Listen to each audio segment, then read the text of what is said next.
Bonjour à tous et à toutes. Déjà, je passe quelques nouvelles. Des remerciements déjà pour vos messages par rapport au dernier post que j'avais fait. Au dernier clip, hein, si on peut dire. Et en même temps, je vais vous relater la dernière qui m'est arrivée. Je les cumule en ce moment, je sais pas, je dois les attirer. Entre ce qui s'est passé hier et aujourd'hui, je crois que soit on va vraiment vers une catastrophe sanitaire, mais sans précédent. Je pense qu'on y va des pieds devant. Soit c'est moi qui vieillis et il y a quelque chose. Mais je pense que le premier choix est beaucoup plus judicieux. Enfin bref. Oui, donc je vous avais déjà exposé les difficultés que j'avais eues la dernière fois, le 15 août. Et donc, je voulais vous faire part de ce que j'ai vécu hier, donc le mercredi 14 septembre. Donc dans la journée, j'étais pas bien depuis 5-6 jours, donc avec des violentes douleurs dans le dos. J'avais déjà été hospitalisé pour ça il y a 3 semaines. Mais par contre là des violentes douleurs au niveau de la vessie et avec des urines qui n'étaient pas spécialement très claires. Bon, les signes cliniques d'une polynéphrite. Polynéphrite, c'est une infection des reins. Enfin, c'est un calcul rénal, quoi, en fin de compte, qui va se détacher. Et parce qu'il faut savoir que dans les reins, nous avons des petits cailloux, c'est comme ça. C'est un filtre, les reins. Et au lieu de passer par le circuit normal d'évacuation, il passe par l'urètre, il va passer par le canal, où passe normalement le liquide qu'on évacue normalement. Voilà pour le cours de, on va dire de biologie. Donc le caillou, en avançant progressivement, fait de plus en plus mal et il va procurer des choses qui sont assez impressionnantes pour un garçon et puis même pour une fille. C'est qu'on urine du sang, mais que les urines deviennent de plus en plus rouges, ça fait peur quoi. Et puis en même temps vous avez une fièvre pas possible. Bon, je me dis voilà, j'y suis. J'essaye de trouver un médecin. Mon médecin traitant étant encore absente, de remplaçant encore inexistant. Bon bref, je prends mon mal en patience et je me dis ça va aller mieux. Bon. Mais plus la journée avançait, plus ça allait mal. Donc là je vais sur un site que vous connaissez tous pour prendre rendez-vous, en mettant en urgence un rendez-vous dans l'heure quoi.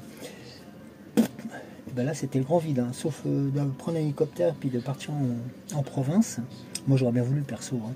Il y en a qui se le permettent et se le payent sur notre dos, mais moi je pouvais pas. Voilà, donc j'ai au bout de 2-3 heures d'essai quand même, pris mon mal en patience et j'en ai été à la conclusion et j'avais pas d'autre solution que c'était de me rendre aux urgences de l'hôpital le plus proche de chez moi, qui est quand même à plus de 2,5 km à pied, qui est l'hôpital Bégin militaire. Bon. Comment vous dire, passe au contrôle et tout ça, donc voilà, on m'explique où ça se trouve. Et j'arrive aux urgences et je prends un ticket comme tout le monde. La salle d'attente, il doit y avoir 4 ou 5 personnes qui attendaient leur tour pour aller voir le médecin ou l'infirmière. Donc après, je n'aurais pas demandé un par un, j'étais pas là pour ça. Et j'attends mon tour. Donc je suis appelé au tableau là, avec mon numéro, je vais au guichet d'enregistrement, où là je tombe sur quelqu'un, enfin je tombe déjà sur un guichet.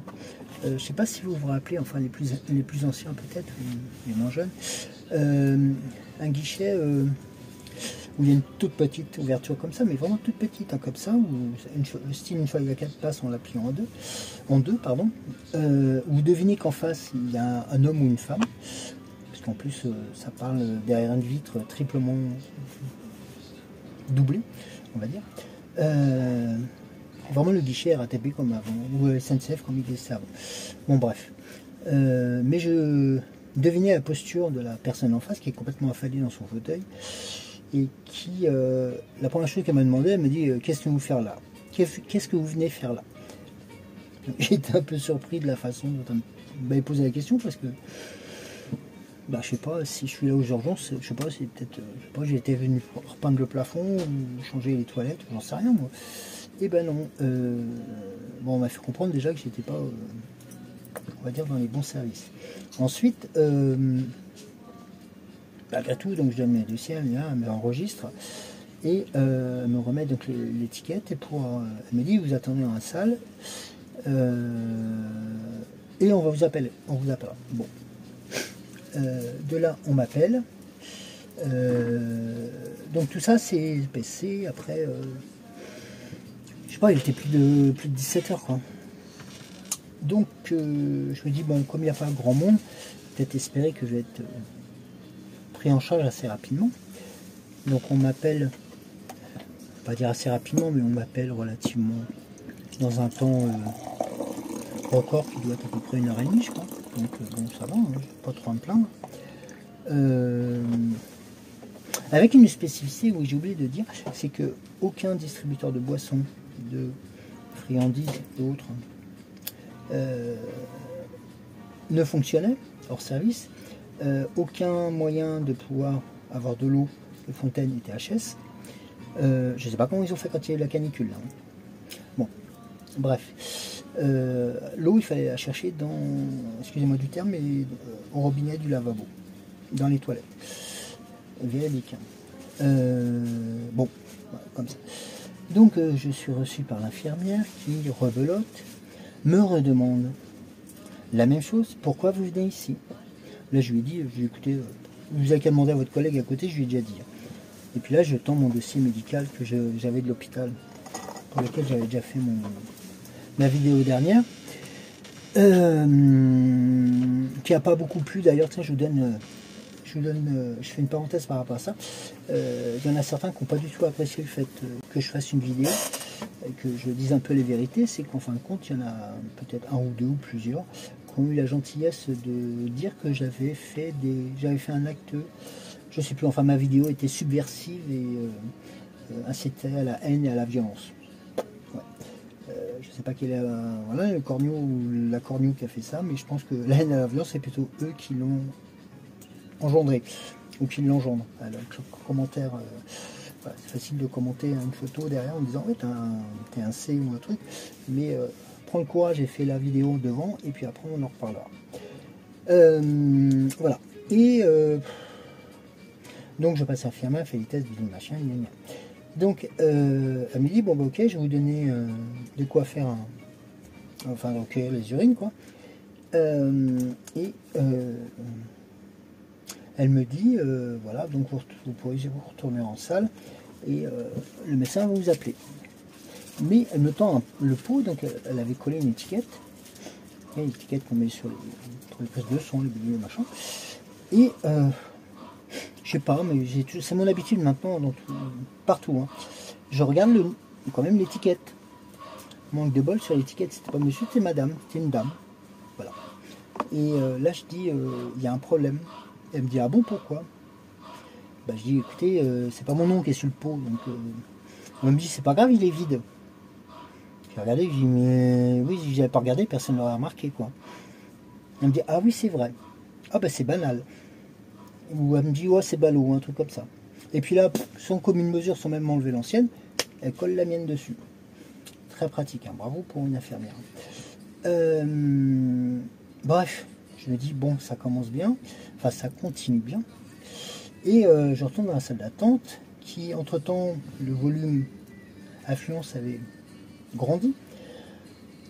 Je sais pas quelle heure elle était d'ailleurs, il devait être, je sais plus, j'ai pas fait gaffe alors. Donc je retourne en salle, je m'assouplis parce que bon j'étais fatigué, j'avais pas beaucoup dormi et tout, donc bref, la douleur aidant, et puis bon je passe les détails. Bon. Et à un moment donné, il y a un médecin qui déboule, je sais pas d'où.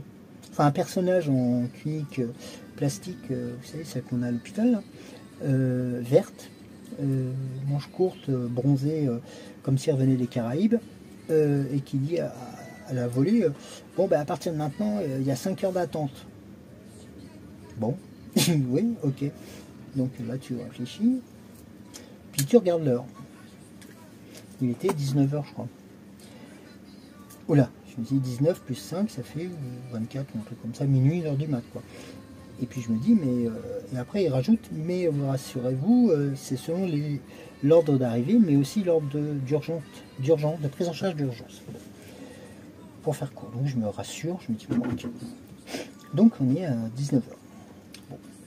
entre ce moment-là, plusieurs personnes sont appelées, qui étaient arrivées avant, mais qui étaient, bon, comment dirais-je, qui étaient un peu plus...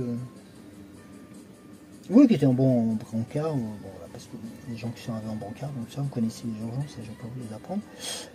Mais il y a une autre spécificité que j'avais plus ou moins remarqué, c'est qu'en fin de compte, dès que c'était soit un nom qui était connu ou pas connu, ou c'était un gradé ou pas un gradé, ou si c'était un fils de militaire ou un militaire, c'est bizarre, ça passait tout de suite. Hein. Bon, j'en fais contre fortune bon cœur, et je crois toujours à ma bonne étoile en me disant, bon allez, on va y croire, on va y croire. J'ai tellement cru que 21h, donc je me réassoupis parce que bon voilà, puis les seuls trucs qui fonctionnaient, j'ai oublié de vous le dire, les seuls trucs qui fonctionnaient c'est des écrans de TV qui nous abreuvaient de, moi j'appelle ça abreuver ou même nous endormaient. D'ailleurs je me suis endormi. Les chaînes en continu, vous savez, celles qu'on voit souvent là. Donc voilà, bon je me suis dit ok j'ai compris. Bon, je me rendors une seconde fois. Et puis à un moment donné, je se réveille parce qu'en plus c'est mal, c'est pas confortable. Bon, c'est sûr que c'est pas là que vous allez me faire retenir, heureusement. Mais bon, puis quand on est aux urgences, c'est rarement le cas. On a rarement envie et rarement. On n'est pas là pour dormir. Quoi. Bon, bref. Et puis là, je tourne ma tête et puis je regarde un peu le paysage de la salle. Et là, ça m'a surpris, il y avait encore plus de monde. Puis je me rends compte que ça ralentissait. Mais par contre, il y avait beaucoup de gens qui arrivaient enfin, ce qu'on appelle en urgence, hein, vraiment en urgence absolue. Hein, c'est-à-dire, pardon, il y a quand même deux SAMU qui sont arrivés. Des pompiers, enfin les pompiers avec des brancards et ainsi de suite. Et quand on voit que les pompiers, au bout de 10 minutes, ils ne sont même pas pris en charge, enfin ils n'ont pas leur victime qui est pris en charge, là vous vous posez des questions, vraiment encore plus. Et là, je me suis dit, bon bah écoute, hein, je crois que tel que c'est parti, je vais passer ma nuit sur le siège en ferraille là, qui servait de siège. Pour manger, pour boire, bon, manger à la rigueur, je n'ai pas spécialement faim, je dis franchement, mais boire, quand on a une infection urinaire, enfin, ou une problématique urinaire, quand c'est comme ça, ça aide un peu de s'hydrater quand même. Et bon, certes, c'est pas à l'hôpital de fournir, je le sais, je le comprends et je le conçois, mais normalement, comme tout le public, vous devez y avoir une fontaine qui fonctionne et qui vous permet de vous hydrater. Même dans le pire hôpital où j'ai pu aller en urgence, il y avait ça. Et là, non. Alors, je vous parle même pas de l'état des toilettes parce que ça sera un autre sujet. Donc voilà. Bon, bah écoutez, ça a été simple, c'est qu'à 10h, j'ai décrété que j'allais rentrer chez moi, quoi, parce que je sois là à attendre ou chez moi, c'est pareil. De toute façon, j'aurai le même résultat. Ce matin, oui, je me suis réveillé, j'étais à la maison. Hein. Enfin, hier soir aussi. Hein.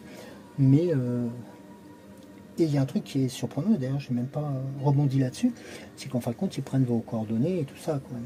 Donc si, en tant soit peu, on m'avait appelé à un moment donné, dans le laps de temps, ou même à la rigueur je serais rentré à la maison, ou même un laps de temps, où il y a une prise en charge, une prise de considération de la personne dite civile, qui vient aux urgences dans un hôpital militaire, au moins, je sais pas, ils appellent le numéro pour savoir où vous êtes, hein, parce que je sais pas, vous êtes en train de mourir dans les toilettes ou ailleurs, j'en sais rien, parce que bon, je dis ça en rigolant, mais ça peut être le cas. Hein. Donc, je vais pas relater un fait divers qui s'est passé à Saint-Tropez, mais il y a un monsieur qui est parti au bout de 4 heures des urgences, et il a été retrouvé mort dans sa voiture le lendemain, quoi. Voilà. J'ai dit ça, j'ai rien dit moi. Donc, et encore, on pourra enfin détonner. Donc voilà, donc voilà, suite au prochain numéro, mais bon, comme je vous disais, il y a un truc qui me fait peur, c'est que la prise en charge des personnes, en général, hein, sanitairement en France, depuis le début, enfin le milieu des vacances, hein, depuis le 15 juillet, là, est devenue catastrophique. Et on court, moi je vous le dis, on court vers une catastrophe sanitaire. mais vraiment catastrophe sanitaire, qui sera voulu ou non, parce qu'elle risque d'être orchestrée encore vers ce que l'on a vécu il y a quelques années, il n'y a pas si longtemps que ça, grâce à la Coco, Vivi de 2. Donc voilà. Donc moi je vous dis juste, soyez prudents, soyez persévérants, et puis pas hésiter à faire remonter les... Pas moi spécifiquement, parce que je ne suis pas là pour faire un cumul, c'est pas mon rôle, moi je suis un lambda, mais de ne pas hésiter à taper sur le coin de la table quand un médecin ne veut pas vous entendre, hein, qui pense soit à la secrétaire qui est à côté ou à l'étudiante, parce qu'il y a des étudiants qui sont arrivés et je les salue et je les félicite, hein, de prendre le flambeau, mais il y a des fois on se demande s'il serait peut-être pas plus judicieux de mettre que des mecs avec les mecs et que des femmes avec les mecs, avec les femmes, pardon. Je pense qu'à un moment donné, certains médecins soient un tout petit peu plus consciencieux, et puis penser à ceux qui sont en administratif, que ceux qui viennent entre guillemets devant eux ne sont pas là pour les déranger, mais sont là aussi pour les faire vivre. Donc si on vient en urgence, c'est pas pour aller faire du tricot ni repeindre le plafond, c'est parce qu'on en a aussi besoin. Il y en a certes qui abusent, ça je sais. Je l'ai vu aussi. Mais là, dans ces cas-là, il faut organiser un pré-tri. Et ce pré-tri devra se faire par des médecins. Certes, c'est pas rigolo, c'est pas, mais il y a des étudiants en médecine, hein, qui sont là pour ça. Il y a des cours pour ça. Ça fait partie de leur métier. Voilà. Ils pourraient être utiles dans ce cadre-là. Je sais, je vais m'attirer les foudres de tous les étudiants en médecine. C'est pas un problème, je les rencontre régulièrement pour faire des témoignages sur d'autres choses. Donc, et je sais que vous m'en voudriez. Enfin, vous m'en voudrez pas. Voilà, mais à un moment donné, il faut faire quelque chose avant que tout soit détruit. Parce que là, on y va franco. Et une dernière chose avant de vous laisser. Sachez que la loi de finances de la sécurité sociale n'est pas votée. Et elle ne sera pas votée, elle sera imposée au 49.3 par notre chère et tendre vapoteuse nécroseuse qui est toute bronzée maintenant, avec ses cheveux blancs. Qui nous sert plus à rien grand chose, excusez-moi du terme, et puis du ministre de la Santé qui est encore plus absent que l'autre d'avant. Voilà, donc voilà à peu près où on est, l'état de santé des malades en France, mais quand il va y avoir les problématiques d'épidémie ou des choses comme ça, et je ne veux pas être alarmiste, ni à citer à la haine ou des choses comme ça, non. Mais je ne veux pas imaginer une catastrophe à Paris ou en France, hein, actuellement. Ça serait la Bérésina. Et Moumou est faible. Voilà. Je ne le souhaite pas. Je ne le souhaite pas. Ni à personne. Mais voilà, on ferait juste de faire vivre à ceux qui nous font vivre ce que l'on vit nous actuellement. Voilà, de leur faire vivre ce que nous vivons tous les jours, avec les mêmes prix et avec les mêmes prérogatives. Et je peux vous dire que du jour au lendemain, ça changerait. Mais bon, il y a des passe-droits, donc les passe-droits font que ces messieurs-dames, ils peuvent avoir des chambres planquées, même si la chambre coûte 400 000 € la journée, pour leurs parents, pour leurs enfants, pour tout ça, même s'ils n'ont pas de pathologie lourde. Donc, est-ce normal? Point d'interrogation. Voilà, vous pouvez me dire en commentaire si vous le souhaitez, mais pour faire l'objet d'un autre message, mais voilà. Et j'en arrêterai là, parce que bon, de toute façon, c'était pas le but de mon message. Allez, je vous souhaite plein de courage. N'oubliez pas, on est au mois de septembre, mi-septembre, il fait encore beau. Profitez-en encore. Profitez de ces moments d'être avec tout le monde, et puis surtout prenez soin de vous. Ok, allez, je vous souhaite plein de courage. Et puis, allez, patience, nous sommes jeudi, le 14, et le week-end arrive. Et oui, c'est un grand week-end, c'est la journée du patrimoine. Et oui, je plains les Parisiens, parce que c'est un gros bordel, mais un bordel sans nom, parce que ce jour-là, la RATP a programmé d'immenses travaux dans toutes les lignes de métro. Ils sont donnés le mot. Hein. Enfin, je sais pas, c'est vrai. Bon, enfin bref, il y aura pas mal de perturbations dans le métro. Sur la route, je n'en parle même pas. Donc, voilà. Bon, donc si vous faites les journées du patrimoine, bon courage. Et puis, surtout, marchez bien. Allez, ciao, ciao, belle découverte. Et je vous dis à bientôt.